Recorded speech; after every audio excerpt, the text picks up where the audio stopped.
Hi guys, welcome back to my channel. So today we're going to be making an eggless chocolate cake. So yes, it's vegetarian. You can make it vegan or gluten-free by just changing a couple of ingredients. It's very easy to make, it's very yummy, and it shouldn't take you long to make or bake. So let's get into it.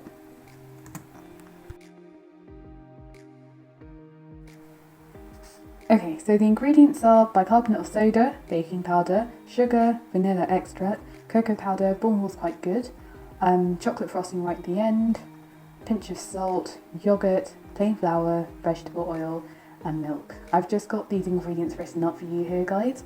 So if you're vegan, you just make sure that the milk and yogurt are of a vegan source, and for gluten-free, just change up the flour. And so yeah, that's all the ingredients, and we will start off with the flour. Okay, so starting off with the dry ingredients, we're first going to be adding in some plain flour, so 2 cups, any old plain flour would do. And apologies, I'm using my cup here because I'm a uni student and I don't have my baking materials with me.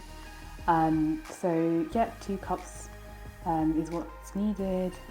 Ideally, you would sieve it to ensure you've got no lumps and bumps and it's a better taste, but either way, I've tried both, making it both ways, and they taste perfect. And as I said, if you are looking for a gluten-free recipe, just ensure the flour is gluten-free. Moving on to cocoa powder, Bourneville is quite good, and you're just going to need a 3/4 of a cup like so. So I'm just going to place these into 2 bowls right here. Okay, so we've got all our dry ingredients here. We've got the salt, flour, cocoa powder, baking powder, bicarbonate of soda, and sugar. What we're going to do is add these all into a bowl. So in my case, we're using my rice cooker as I've just moved into my new flat. So there goes in the flour. Next we're going to add in cocoa powder, and then we're going to add in a pinch of salt. Change it according to your taste and how much you think would be good for you. And then a teaspoon of bicarbonate of soda and a teaspoon of baking powder. Any brand again would do, and these are the ones that I got. And then although I said 2 cups of sugar, I've actually added in 1.5 cups because I think that's sweet enough, but normally my family would prefer 2 cups. So yeah, it's up to you guys, however you prefer it. So I'm just going to give the dry ingredients a quick mix here. And then once that's done, we're going to set this aside, and then we would be starting on our wet ingredients. So once you've mixed it through, just leave it in this, in your bowl, set it aside, and then we will start our wet ingredients.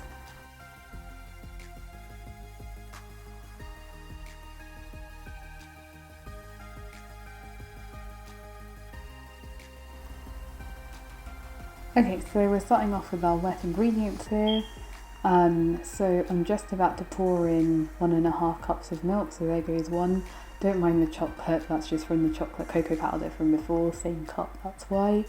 So there goes in the other half of the milk, well yeah, half a cup of milk. Just make sure you're doing this in a separate bowl. I think that saucepan was enough for us. Obviously if you're doing doubling up the quantities, ensure you've got large enough pans. So next goes in the oil. I used vegetable oil.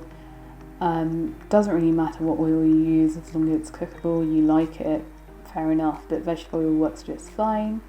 And same with the yogurt, so I prefer Greek yogurt. If you just prefer other brands, fair enough. I'm sure it will taste just as good. And again, for vegan viewers, the milk and the yogurt can be changed to any dairy-free substitute that you would regularly use. So once you have scraped out all your yogurt, it's time to add in some vanilla extract. So obviously this is just an essence, and I am adding in 2 teaspoons. And once that's all in, just give it a good mix. You'll probably have the oil sitting on top because it's immersible and science and all of that, but just give it a good mix. And now you've got your dry and your wet ingredients side by side. Okay, so at this point we're going to combine the wet and the dry ingredients. Again, that sort of saucepan should be enough, although you're going to find it a bit hard to mix, like so. So using a bigger pan would be better and helpful to mix in. So add the wet mixture little by little and keep mixing it in. And yep, little by little, keep mixing. Sorry guys, I'm not doing the best of a job, I've not got a lot of room to work with.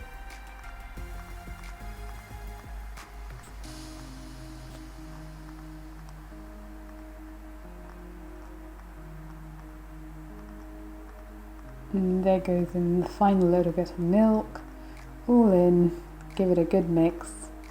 Don't worry if it looks watery like this at this point, it will, I promise you guys, it will all mix in and you'll have a nice batter, and I'll show you the consistency in a bit.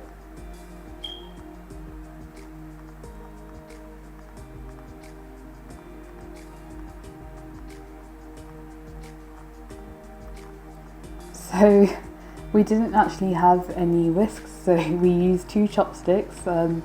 Let me just remind you, I'm a student again and I've just moved in. So we used 2 chopsticks to whisk up the batter, and it works pretty well actually if you've not got whisks either at home. And I'll just show you the consistency that we're looking for. So this is the sort of consistency that you want. Obviously try and ensure there are no lumps and bumps, that is the main thing, that you've got a smooth batter. You might see a bit of oil on the top, and that is fine, just keep mixing, it will still turn out good.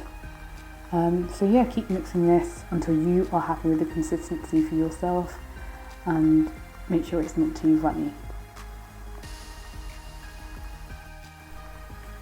Okay, now we're just preparing the tray that we're going to use to bake in. So I've put on some grease paper, and my flatmate is helping me just to grease up the grease paper with some vegetable oil. You can use butter, up to you whether you want to grease it or not. I just think that if you grease it, it just gives a better turnout.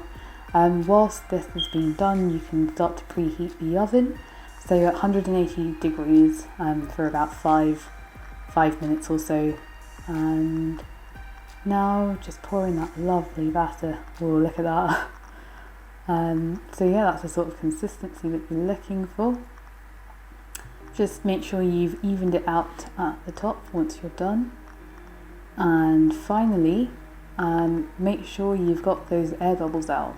So all you have to do is just give it a gentle tap.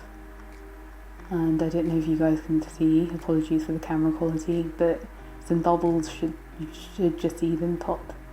And finally, in the cake goes. That's it guys, you're done. It's now down to the oven. So yeah, leave it in there for 30 to 40 minutes and our cake has risen quite nicely. And just taking it out, so we've left it in there for 40 minutes or so.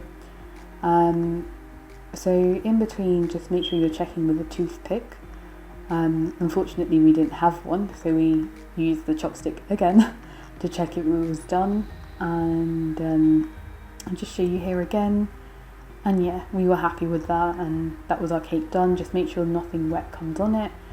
And finally, we've just done the yummy frosting. Unfortunately, we didn't make covering, it was store bought. But yeah, this is the sort of consistency that you're looking for. And that's your cake, guys. Enjoy!